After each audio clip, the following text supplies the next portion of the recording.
చెంగిచెర్లకు చెందిన ఒక తల్లి తన ఇద్దరు పిల్లలతో రైలు కింద పడి ఆత్మహత్య చేసుకున్న ఘటన ప్రతి ఒక్కరిని కలిచివేస్తుంది. ప్రస్తుతం బాడీలను పోస్టుమార్టం నిమిత్తం గాంధీ హాస్పిటల్కి తరలించారు. గాంధీ హాస్పిటల్ మార్చరీ ఎదుట తల్లి కన్నీటి పర్యంతం అవుతుంది. తన బిడ్డను, తన మనవడు మనవరాలని తలుచుకొని వెక్కి వెక్కి ఏడుస్తుంది. ఈ దృశ్యం ప్రతి ఒక్కరిని కూడా తీవ్రంగా కలిచివేస్తుందని చెప్పుకోవచ్చు. అసలు ఆత్మహత్యకు గల కారణాలు ఏమనుకుంటున్నారు? కుటుంబ కలహాలా, లేదంటే ఆర్థిక సమస్యలు ఏమైనా ఉన్నాయా, ఏంటి అనేది కూడా మృతురాలి తల్లి మాటల్లోనే అడిగి తెలుసుకునే ప్రయత్నం చేద్దాము. తను మాట్లాడే పరిస్థితుల్లో లేరు, కానీ నిజానిజాలు తెలియాలంటే తను మాట్లాడక తప్పదు. సో ఒక్కసారి తనతో మాట్లాడించే ప్రయత్నం అయితే చేద్దాము.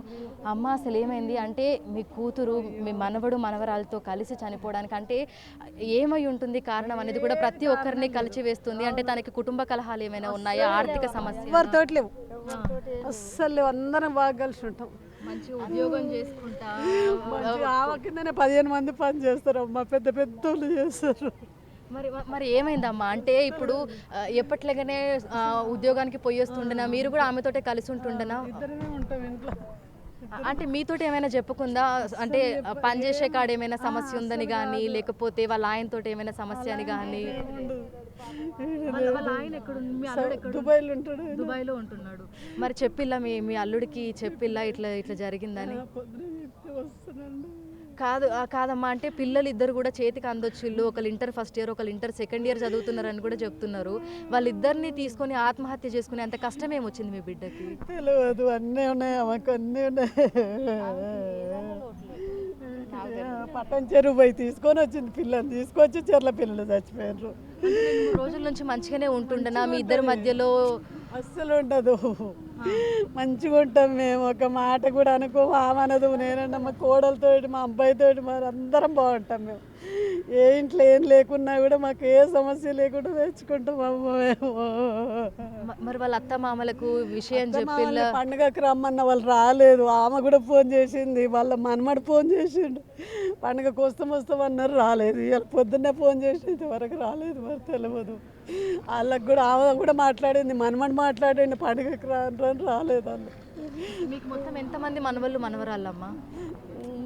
ఒక్క కొడుకు, ఒక బిడ్డ, మా అమ్మాయికి, మా అబ్బాయికి ఒక అబ్బాయి, అంతే, ముగ్గురే పిల్లలు. ఇప్పుడు వాళ్ళ అత్తమామకు చెప్పిల్లు కానీ వాళ్ళైతే ఇంకా రాలేదు.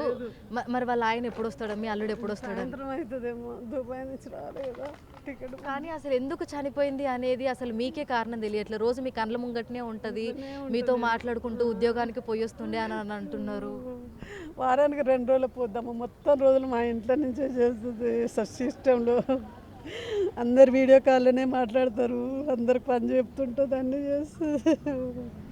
పిల్లలు అప్పుడు కాలేజీలోనే ఉండేనా? కాలేజీకి పోయే వాళ్ళు? తోలొచ్చింది, మొన్ననే తోలొచ్చింది పిల్లని కూడా. ఇద్దరు హాస్టల్, నారాయణ కాలేజ్. మరి మీకు చెప్పిపోయిందా పిల్లల దగ్గరికి పోతున్నానమ్మా అని? అట్లా నేను అట్లా అంటే పోనేను. ఉద్యోగానికి పోతున్నాను, జాబ్ తీసుకో, బ్యాగ్ కూడా తీసుకుపోయింది. ఐడి కార్డు లేకుంటే ఆఫీస్ రానియరు, ఐడి కార్డు అందులోనే ఉంది.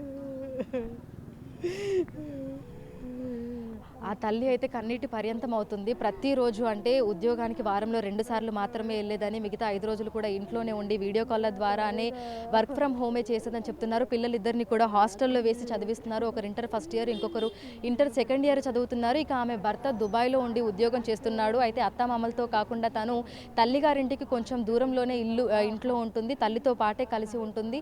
మృతురాలు ఆమె కొడుకు, కుమారుడు ఇద్దరిని తీసుకొని వెళ్ళి రైలు కింద పడి ఆత్మహత్య అయితే చేసుకుంది. అయితే ఆత్మహత్యకు గల కారణాలు అయితే ఇప్పటికీ తెలియరావట్లేదు. ఎందుకంటే కుటుంబ కలహాలు లేవని, ఆర్థికంగా కూడా ఎట్లాంటి సమస్యలు లేవని, తన కిందే చాలామంది పనిచేసే వాళ్ళని, తన బిడ్డ ఎందుకు చనిపోయింది ఏంటి అనేది కూడా తనకు తెలియట్లేదని ఆ తల్లి అయితే వెక్కి వెక్కి ఏడుస్తుంది. ఆవిడ ఏడుస్తున్నది చూసి ఇక్కడ ప్రతి ఒక్కరు కూడా కన్నీటి పర్యంతం అవుతున్నారు. ప్రతి ఒక్కరి మనసును కూడా కలిచివేస్తుంది. దీనికి సంబంధించి పోలీసులు అయితే పూర్తి దర్యాప్తు చేస్తున్నారు. ఆవిడ ఎందుకు ఆత్మహత్య చేసుకోవాల్సి వచ్చింది, చేతికి అందినటువంటి 2 పిల్లల్ని కూడా తీసుకొని ఎందుకు ఆత్మహత్య చేసుకుంది ఏంటి అనేటువంటి అన్ని కోణాలలో కూడా దర్యాప్తునైతే వేగవంతం చేశారు. వీడియో జర్నలిస్ట్ వినోద్తో అంజుమ, బిగ్ టీవీ, హైదరాబాద్.